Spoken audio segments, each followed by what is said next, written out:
Welcome back to the Marvel Timeline Rewatch, where we cover all of the Marvel Cinematic Universe movies, one-shots, TV series, and more. This week we have The Avengers, and I believe this was actually called Marvel The Avengers when it first came out. Yeah. This movie came out April 11th, 2012, and of course it is still in the timeline date-ish area. This happens in 2012 and was directed by Joss Whedon. As always, my name is Justin, here with my co-host Jacob. How are you doing? Not too bad. Excited to talk about these movies, finish up phase one, which is, I don't know, our first big milestone, I guess. So it is. I feel like we've been phase one's coming to an through these, end. But we've had a lot of good conversation and a lot of good conversations. Going back and watching these with a different lens of studying them and talking about the plot holes and how everything connects with each other. I think it's a cool experience. Yeah, I was just listening to Thor that we just did, and man, there was a point where we're like, do we like these movies or do we just tear them apart? Yeah. But that's part of the podcast. It's the whole reason why we're doing this.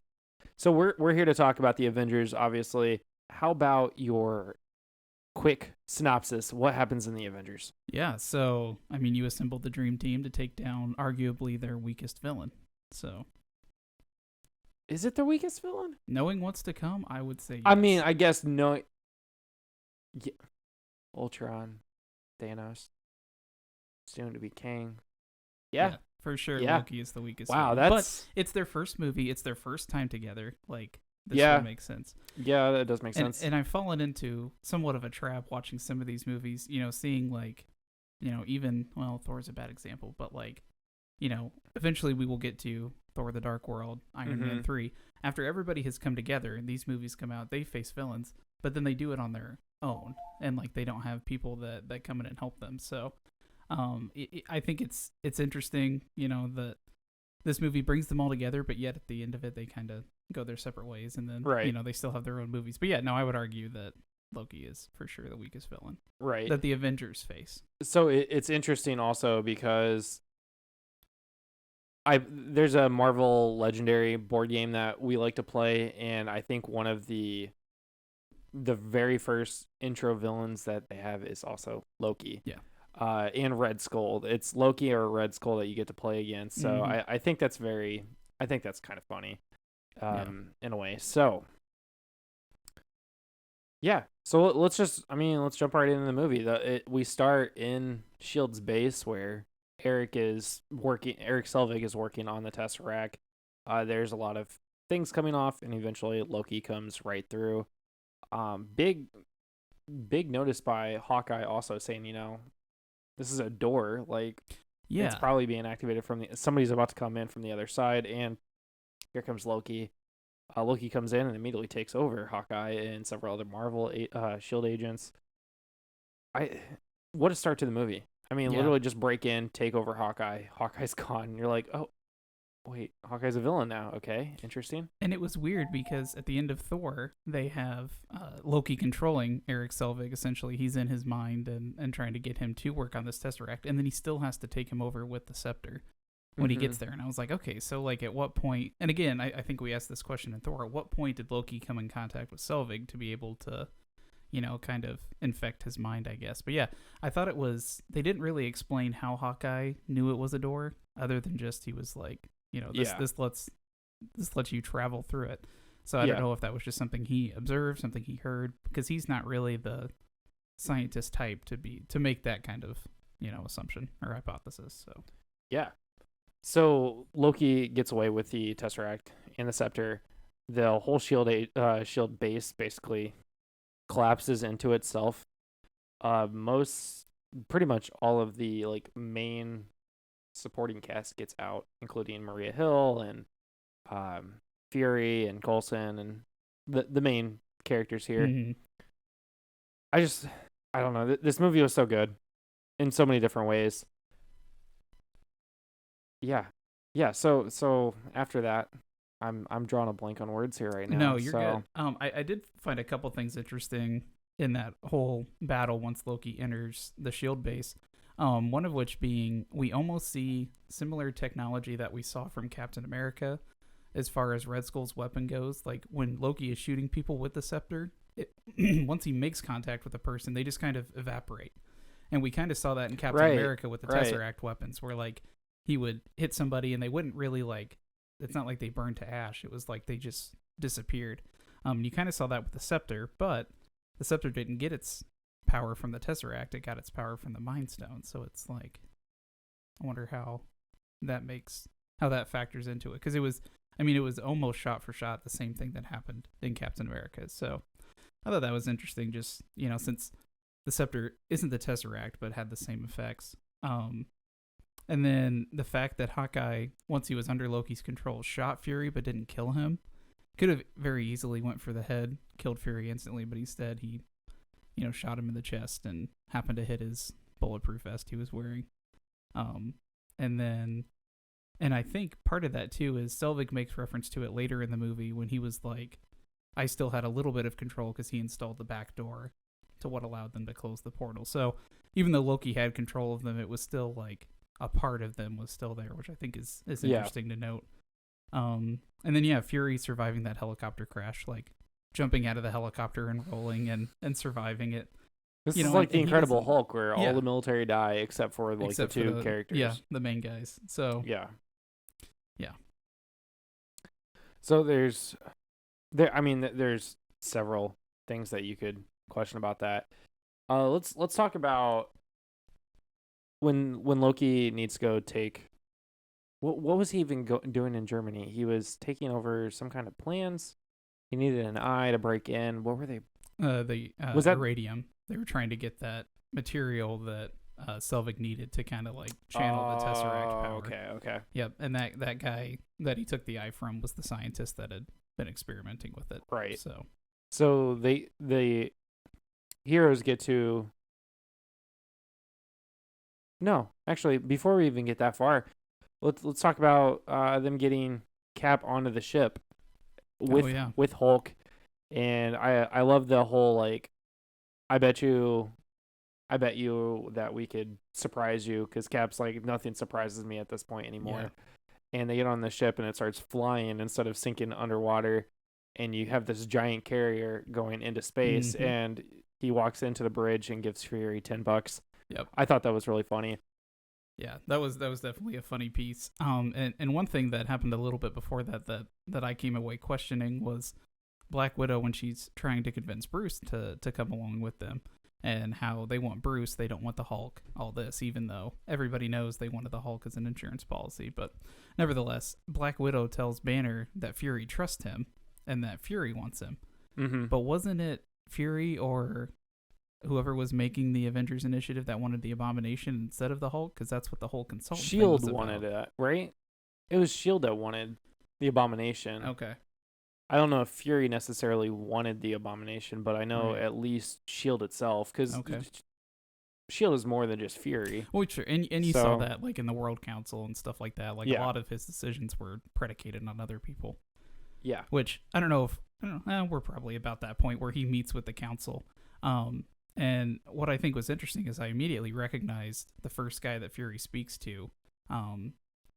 His name is Gideon Malik. He was kind of the forefront. He did most of the talking for the panel.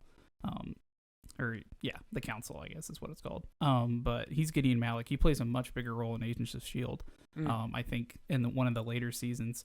He comes from an old family of Hydra, and like they were like the founding people of Hydra. So like they believed in the really old methods and the old beliefs. And he actually, Gideon Malik, his family had been sacrificing people through this portal to go like keep the Hydra alive on this planet. And then eventually in Agents of S.H.I.E.L.D., the Hydra comes to Earth, and Malik does it great because he works with S.H.I.E.L.D. on the World Council. And then he founds the ATCU, which is the Advanced Threat Contamination Unit, or Containment Unit, and that's in S.H.I.E.L.D. as well. And they capture Inhumans, which is what Hydra needs to get their powers to take over Earth. So he uses his ties a lot. It's a really cool season of Agents of S.H.I.E.L.D. when he's in it. But yeah, interesting.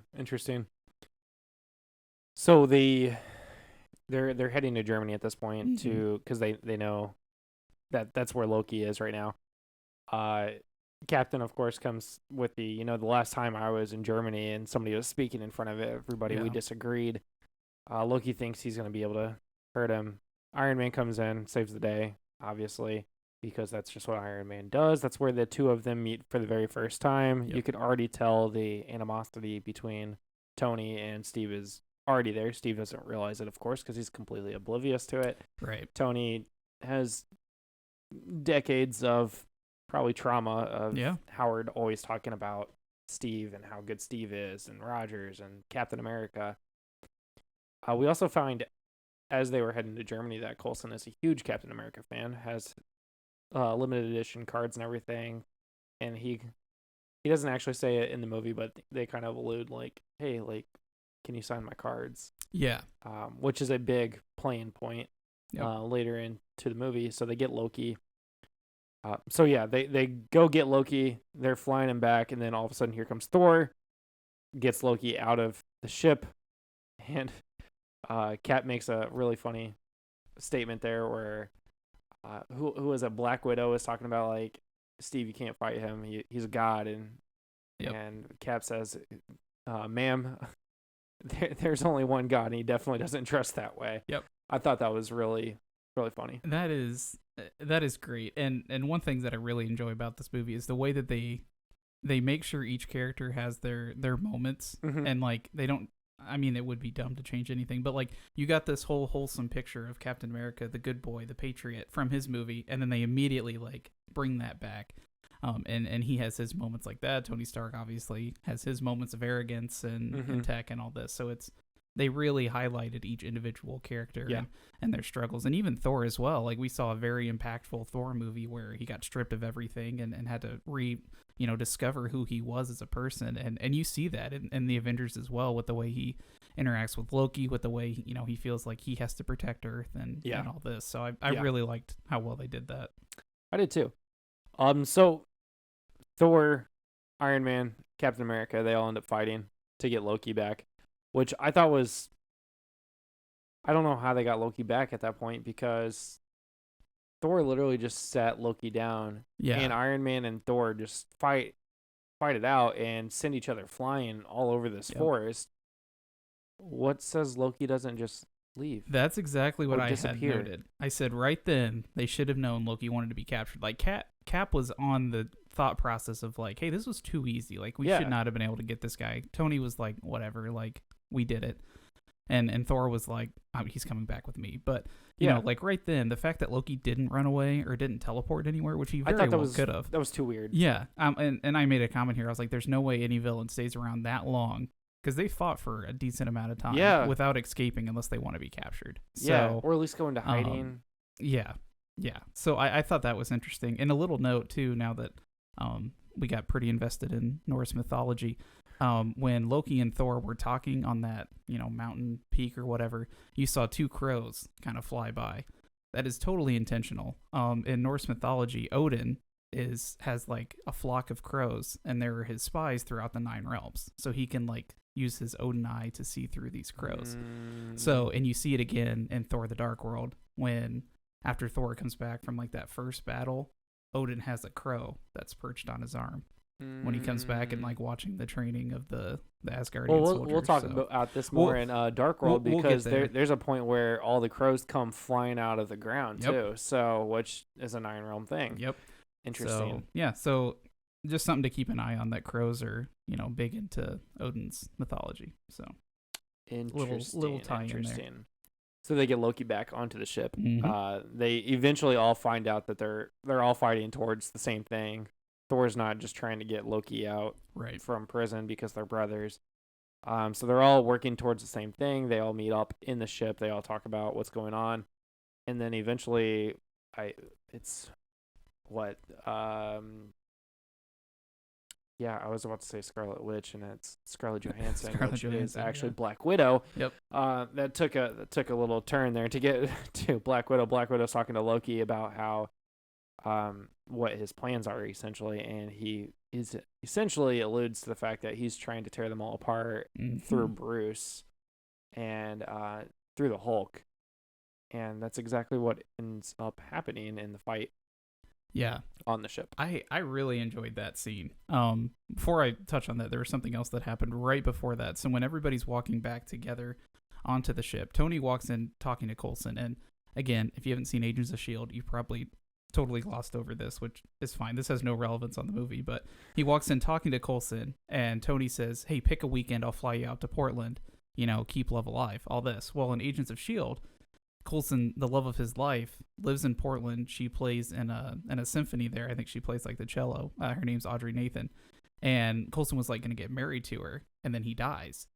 And then in Agents of S.H.I.E.L.D., they bring him back to life, but nobody can know they brought him back to life, so he can never see her anymore. So she lives this life thinking that the love of her life is dead and gone. So in one of the episodes in the Agents of S.H.I.E.L.D., he meets back up with her, but he can't like go to her because he's supposed to be dead. Yeah. So she has a moment where like she gets knocked out, and as she's coming to, Coulson like comes up to her and is like, hey, you're gonna be fine. All this, talks to her, and then he walks away, and then she blacks out again and comes to and thinks it was like a vision. Yeah. So it was very cool. And watching it back, having Interesting. seen that, I immediately was like, oh, that's really cool. And Interesting. and I think after Coulson dies, Fury and Cap are talking about it, and Cap was like, does he have anyone in his life? And Fury goes, yeah, there was a lady in Portland. But so that's who they're talking about. Interesting. Yep. Okay. But yeah, so back to this conversation around Bruce and trying to rile everybody up. I thought it was interesting. I would be curious to see what their thought was. Like, is the Mind Stone fueling that argument? Like, does the Mind Stone pick up on all the animosity in that room and starts like adding fuel to it? Because in the end, Bruce is holding the scepter when he's getting real fired up. I think so. So I think it's just feeding off everybody in that room and just like channeling and when they start fighting. Up. Yeah. I want to point out a subtlety here. During this whole like part with them on the ship, Tony is wearing a Black Sabbath t-shirt, Yes. which of course performs Iron Man. Yep. It's one of their more famous songs. I thought that was a really cool nod, and it's on purpose too, so that makes a lot of sense. Yeah, everything in these movies like is intentional. That's why it's so cool to like find those little details, like the T-shirt. The crows, think Tony yeah, that was a Tony selection. Like Tony picked that out, and like, yeah, I am Iron Man. Yeah. Like, of course I'm gonna wear a Black Sabbath T-shirt. So yep. So they end up fighting. Everybody ends up fighting on the ship. We got Hawkeye coming back to the ship with his Agent S.H.I.E.L.D.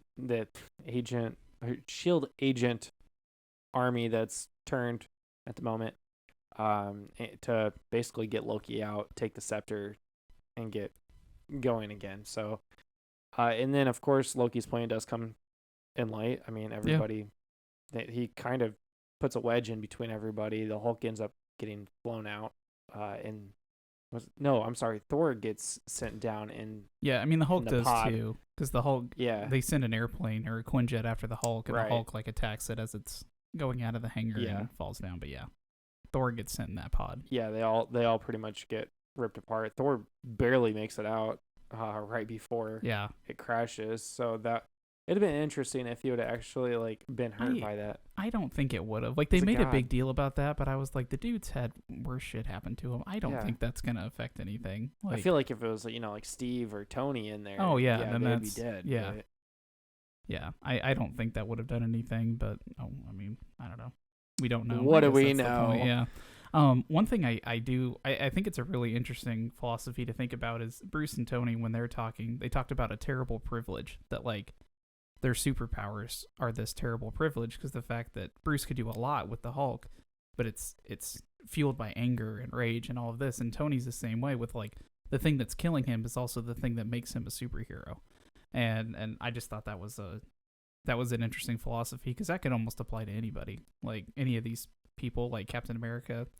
As a super soldier, he was able to survive all those years in ice, but yet he's so out of time and missed the people that he that he loves. And the same thing with Thor. Like, it's great to have all this power, but like you're falling in love with a mortal who's gonna die, like their lifespan's short and all this. So yeah, I think it applies to more than just those two, but I thought it was an interesting kind of frame of reference to look at.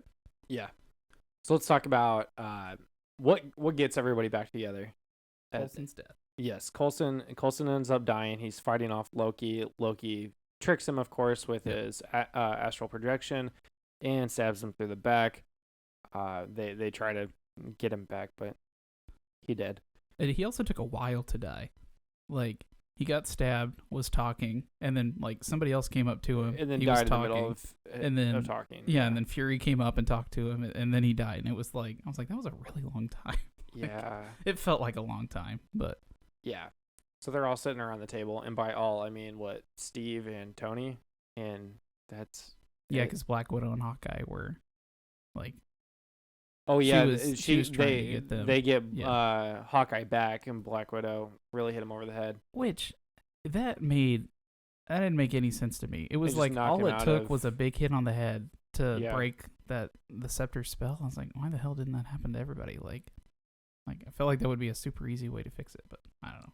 Well, I mean, he went through some what seemed like torture also to I'm sure. reclaim. I'm sure. He did again. They were talking about, and it's always these two that always talk about like, oh, how many people did I kill? Like, don't Mhm. even put that on yourself. Yeah. Because that's a lot of people. Well, and when Loki's talking to Black Widow, he talks about her ledger, and he was Yeah. like, it's literally bleeding red, the amount of people that you've Yeah. killed or the lives you've ruined, and that's but they can't think about that. So sitting around the table is just Cap and Tony. Yep. Pretty much. I can't Yeah, think of because anybody. the Hulk Bruce is falling off the ship. Yeah, Thor's on the Thor's off. ground, and then Black Hawkeye Widow and Black Widow are Hawkeye, together. yeah. So it's just the two of them. Of course, it's the two of them, the two leaders Yep. of the Avengers. They're talking, and Fury throws down the Captain America cards that are all bloody, saying that, oh yeah, Coulson had these in his pocket. He never got I guess he never got to sign them, and that sparked the two of them. Tony, of course, walks out, but they all figure it out, and they know what the next plan is. And I don't know if Tony really needed a push. Like, in every movie, Iron Man movie up to this point, Coulson has been in them. So like him and Tony probably had a close relationship, Yeah. and Pepper was close with Coulson. So like I feel like that one hit home for Tony. He probably didn't need any extra motivation. I think it was more for like maybe more for Cap, just to drive the point home. Like, hey, look, we need to get You back mean on a lot track. to him, and yeah, he died for nothing Yep. at this point. Well, so. he died for nothing if you don't stop Loki. Right. Yeah, and that pretty much leads us right into the Battle of New York, Mm-hmm. where, of course, Loki on the top of Stark Tower has Eric Selvig. They've got the giant machine or whatever that's basically going to open up a portal to the Chitauri, which he does. So, do you remember why he chose the top of Stark Tower? Well, I think he needed the energy from the arc reactor to spark it.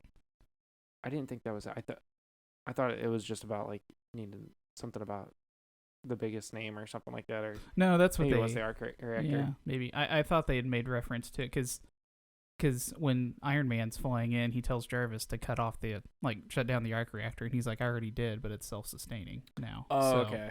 Okay, yeah, that makes more sense. he needed a large power source to kind That of checks out. jumpstart That checks out. the equipment. So yeah, he opens up the portal. The Chitauri start coming in. They're like, oh crap. And I want to know, where was the military, and why did it take so long? They got there, but yeah, it took them a while. Like, you're just gonna expect four superheroes and two S.H.I.E.L.D. agents to just fight off this alien invasion? I mean, it's not like the military was equipped to handle that. I mean, no, but at least the police were doing something about it. I thought it was funny when the police officer's like arguing with Cap, and Cap tells Yeah, him he was exactly like, "Who what are to you do." to tell us Yeah. what to do?" And Yeah, then yeah, Cap like takes down like several Chitauri, and then he's just like, he immediately turns back around and like He's like, does "All the right, whole do exactly order. what you said to do." Yeah, Yeah. that I thought that was one of the funniest parts, I think. Mm-hmm. So Yeah, and I think they even made a comment about calling in the National Guard. yeah, And he was like, "You're gonna need the like, don't mess with the National Guard. We need everybody." yeah, Like, we need literally everybody. Yeah. There's a lot of times where people are like, "Oh, where was Spider-Man during that?" Well, Spider-Man is like 14 years old. Yeah, Not even. that's He's not probably actually. This was what I would say 8 years before the first Spider-Man movie came out. This was 2012. Spider-Man probably came out in 2019, it 2020 sounds maybe. about right. I don't know. So he's So 7 year. I mean, he's 16 in that movie, so he's 9 years old. So Well, no Spider-Man. And Lady Hawkeye. I can't remember her name, but in the Hawkeye series, Yeah. the next person that's going to be Hawkeye, she's a child in this too, because that's her big thing. Is like her family was in an apartment that got attacked by the Chitauri. So yeah, and she was like probably a teenager, I would say. Yeah. I'm trying to think of other superheroes that were around. Daredevil would have been around. Yeah, and in New but York. Wasn't part of the MCU yet. But in New York, is that really it? I mean, Strange wasn't a superhero yet. Captain Marvel. Where is Captain Marvel? She gave Fury that scanner or that beep pager. Right. Why didn't he use it? I'm curious if that would have been like. I mean, I know why. Because they called in the nuke but... and everything like that. And, like, I wonder how close he was to pressing that button. But. I mean, we know why. The movie didn't exist yet. But she's there in the timeline. Yeah. However, this is literally going to, like, this is an alien invasion. You think you would bring the alien in to fight. And also, too, like, not alien, why Thor couldn't have gotten some more help from Asgard? Like, I mean, they are fighting an Asgardian person. We're fighting Loki. Hey, Asgard, come help Dad, us. Send some people. Like, hey, Dad, like, why don't you come and help? Like, this is one of your realms. Like, that's. I don't. I mean, but the point of this movie was to show that this group is an unstoppable. Mightiest heroes. That this group is plus Thor. An unstoppable force, and that they can stick up for themselves. And Tony makes the comment about, like, you know, if you destroy Earth, we're gonna make sure we avenge it and all this. So that's the idea behind it. But it's interesting to think about, like, who else could they have called in? But so we talk about how Tony has this, like, complex where he has to be the way he is, and then we find out that he not once, but twice, 3, 4 times in all of these movies, always takes the ultimate sacrifice over everyone. And he is about to, like,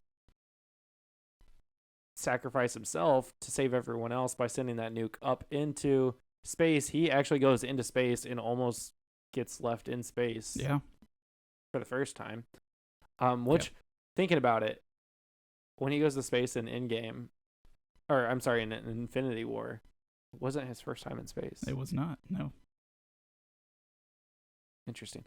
He sends the nuke, hits the Chitauri ship. I did think that, and I did think this was interesting. We talked about this during Captain Marvel too. Like, the fact that, like, a nuke, which is probably arguably the worst weapon that Earth has come up with, like the most destructive, yet that takes out an alien force, like takes out their entire army. What's to say that just because that's the worst we can come up with is that, like, not the worst that the aliens are prepared for? Like, you know what I mean? Right. Because, like, if we are, everybody in all the other galaxies view us as primitive beings. So, like, if the nuke is the baddest of the bad that we have, what's to say that that's not something that the aliens haven't already countered and faced and have a defense for? They have an alien nuke. Yeah, which would be probably, 1,000 times worse than our nuke. But why didn't they just shoot that at us? Yeah, so, and it made me think. I was like, just because that's the worst we can do, that does not mean that's going to wipe them out entirely. Right. Like, I don't know. Or the nuke is just that powerful. Yeah. But I do want to jump back into the fight here, where Thor and Loki have a little tiff in Stark Tower, and the Hulk wanted absolutely nothing of it, slammed him around and just said puny human. And all you got is Loki puny god. Puny god. That's right. I thought that was good. When Tony and Loki talk in the same room, he talks about how, like, I have an arm. Loki talks about how he has an arm, and he says, well, we have a Hulk. Offers him a drink, which is important for later on in Endgame, I think. But does offer him that drink, and Loki turns it down. There was an interesting theory I stumbled upon, and looking up stuff about this movie. The group of superheroes that fight in this, some people have theorized they're like a preview of the Infinity Stone, or Infinity Stones. Like each one embodies one of them. Okay. So like Iron Man is the Mind Stone because of his great intellect and his ability to, I don't know, build things. And he's red. And he's red. That one was a little loose. Hulk is the Power Stone, obvious reasons. Okay. He's purplish. Yeah. Thor is the Space Stone because he's from a different realm. Wait, I'm sorry. Who was the Power Stone? Hulk. The Hulk. Oh, never mind. I was thinking of. Okay, Hulk. Yeah. Yes. Thor was the Space Stone, the Tesseract, Yes. stuff like that. Cap was the Time Stone because he's out of his time. Okay. Black Widow is the Reality Stone, not the Soul Stone, which I thought was interesting. And then Hawkeye is the Soul Stone. I think I would have flipped those two, but I guess I don't understand the correlation between. so the argument was Black Widow is the Reality Stone because she was able to change her own reality and went from like being this terrible person to being a, you know, From the an KGB Agents to of the S.H.I.E.L.D. Agents of S.H.I.E.L.D. Exactly. And Hawkeye was the Soul Stone because he is the soul Heart of that team, the heart of the team.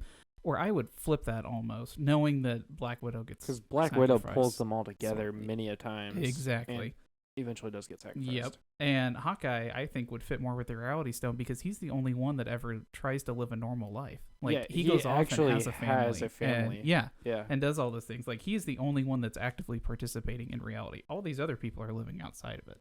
So I like that. but yeah, it was an interesting little rabbit hole to go down. I do like that. That is actually kind of interesting with the Mhm. 6 stones.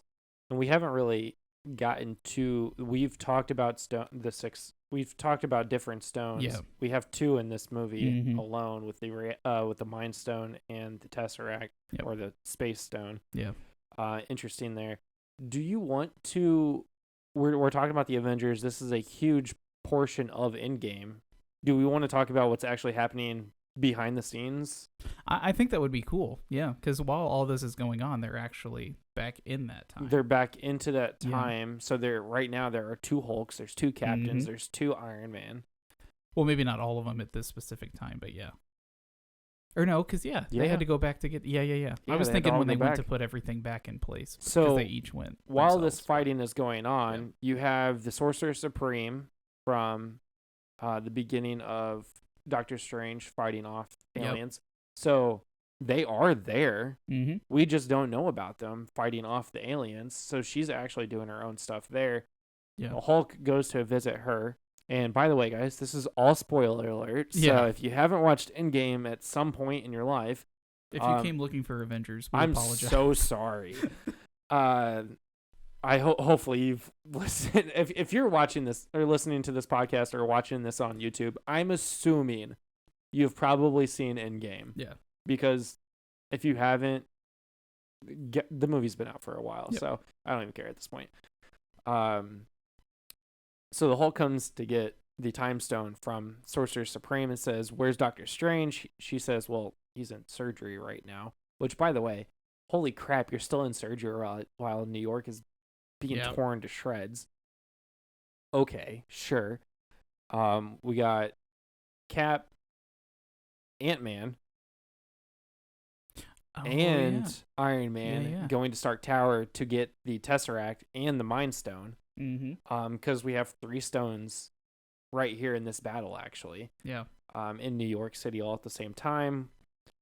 Yeah, so they get to the tower, which is when Loki is defeated. He's sitting there laying down. You have the shot at the end of the Avengers where they're all looking at him like, "Yeah, we got you," and it cuts out. But in Endgame, Loki looks up and is like, "I'll take that drink now. If it means nothing to you, I'll take that drink now," which is a 10 years in the Yeah. future, you finally get the conclusion of, "I'll take that drink now," Yeah. which is really funny, which only happens probably 15, 20 minutes after he initially is offered the drink. Mhm.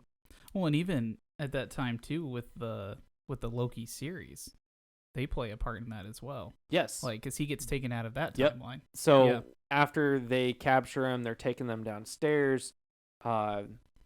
They're in Cap's in the elevator with all of the secret Hydra agents, and this is where he's like, "Don't worry, Hydra." And they're like, "Oh, okay." Which you think you're gonna get another elevator scene, but Yep. you don't actually get the elevator scene. So he gets off with the scepter, meets Captain America. Mm-hmm. In current Avengers timeline, Cap fights Cap. This is where we find America's butt or America's ass. Yeah. And so that's an interesting scene because Cap in the Avengers that we're talking about thinks that Cap in Endgame is actually Loki, and he's like, I'm not Loki. Like, Yeah. I'm you. Then Which Cap at the time of the Avengers, Captain America would not be able to comprehend the fact that a future version of himself is coming back. Like, right, he had he's just already gotten out of time. Yeah, he had just gotten thought out. Like, he could not comprehend that. Now, No. he eventually gets to a point where he can, but like, yeah, at that moment in time, that would have been too much for him. So after all of this, they get downstairs with the Tesseract. They're about to take Loki and the Tesseract back, and the Hulk comes down, slamming the door, hits Iron Man, who had the Tesseract, Mm-hmm. and because Ant-Man was temporarily hurting Tony. Yeah, he like made his heart stop or Yeah. something. Yeah, with the And Thor's like freaking out, hits him with Mjolnir a little bit, and it jumpstarts his heart again. But so Loki then gets away with the Tesseract, which then starts the Loki series. Mm-hmm. All of this happens at the end of the Avengers. Yep. Which is fascinating. Yeah. But yet, like, Loki still exists in that timeline because Thor takes him back to Asgard. So, at the end of Avengers. Right. Yeah. Oh, that's why we get the Loki Yeah. series, because he's a variant. It didn't actually happen, but it did happen, and that's where they cut it off. And they're like, nope, you're not about to do this. Yep. So, makes sense. Okay. And that's why we got the whole Loki series. That's why Loki. Yep. That's how Loki ends up coming back to life after dying in Endgame. Yeah, because he's at that point there's multiple Lokis, and he's in the Loki series. He's existing outside of time. Right. So, yeah. It's all interesting. Mm-hmm. It's all very, very interesting how it all comes together. I'm glad we tied that all back, because we will go back into Endgame and talk about this again in several months from now. So let's talk about the one shot that came out after this, Item 47. If you have not watched this is on Disney Plus. This takes place within a week after the events of the Battle of New York. Yeah. One of the Chitauri weapons, Item 47, was not picked up. All of the other items from the Chitauri were disabled. They stopped working, except for this one which is not true, but that's fine. What do you mean? Agents of S.H.I.E.L.D. Oh, they have God. an episode where one of the New York, so when the crisis in New York happened, they called in a lot of local, or well, not local, but other, states' fire departments to come in and help and clean up crews and stuff like that. Well, one of the fire departments took back a Chitauri helmet. Oh yeah, as a memento. And what happens is somebody's cleaning it and they accidentally activate it, and it sets off like an alien pathogen that it's like a virus, but it didn't affect any of the Chitauri, but it affects obviously anybody else. And it started like killing people, and that I think it was like in Pennsylvania somewhere. Well, this is where we come to say that S.H.I.E.L.D., Agents of S.H.I.E.L.D. is not part of the MCU, but it does offer a lot of backstory and history, though. It I've said this, several times now. It plays along like right underneath the timeline, because like things happen in the movies and then they reference it in Agents of S.H.I.E.L.D. Like they'll talk about the Sokovia Accords, they'll talk about like Endgame, they'll talk about the that kind of stuff. So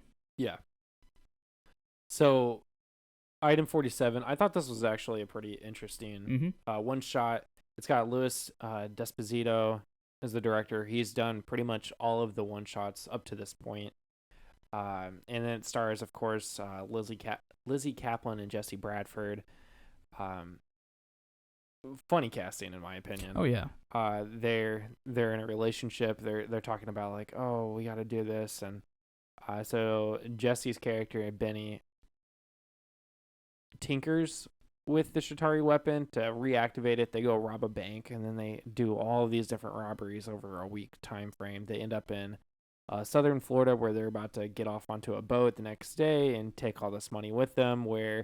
And that's where S.H.I.E.L.D. agent Agent Sitwell, yes, thank you. He goes and gets them, basically. him and Agent Blake Agent Blake is showing them all of these videos of what they're doing, and Sitwell's just like, all right, well, I already know where they are. You're wasting my time. So which one matters at this point? Sitwell goes and gets them, and it ends up blowing all the money away. Yep. He was supposed to kill them.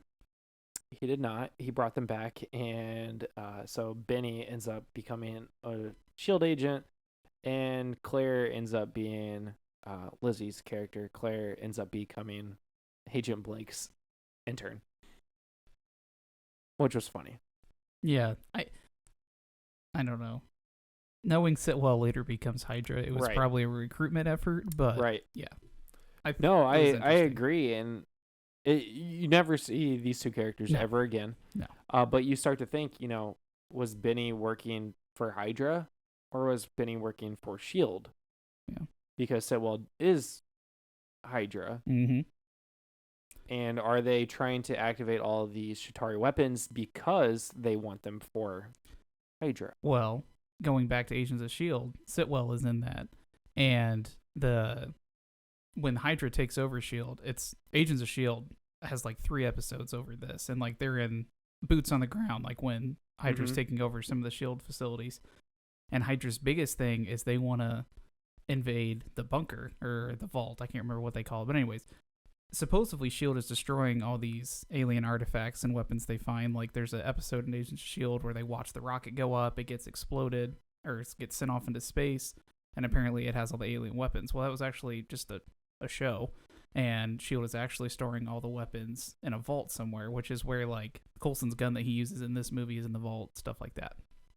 So Hydra knows about this, so when they spring themselves from S.H.I.E.L.D., they go into the vault and steal all these weapons and stuff like that. So in Agents of S.H.I.E.L.D., one of the Hydra villains actually has the gun that Coulson used on the in this movie, and then Coulson ends up using it on him. But yeah, so yeah, so it's a big thing in Agents of S.H.I.E.L.D. But yeah, they take all the weapons, which would have included the Chitauri stuff that they had left over when they leave S.H.I.E.L.D.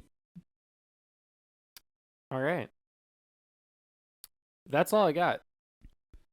I mean, it was a little bit of a rough start there to get started with the Avengers, but you have to build up to that battle. I mean, the battle is where everything happens. So that's when everything comes together. And the Battle of New York is a huge factor for the rest of the series too, because this is talked about in almost all of the movies.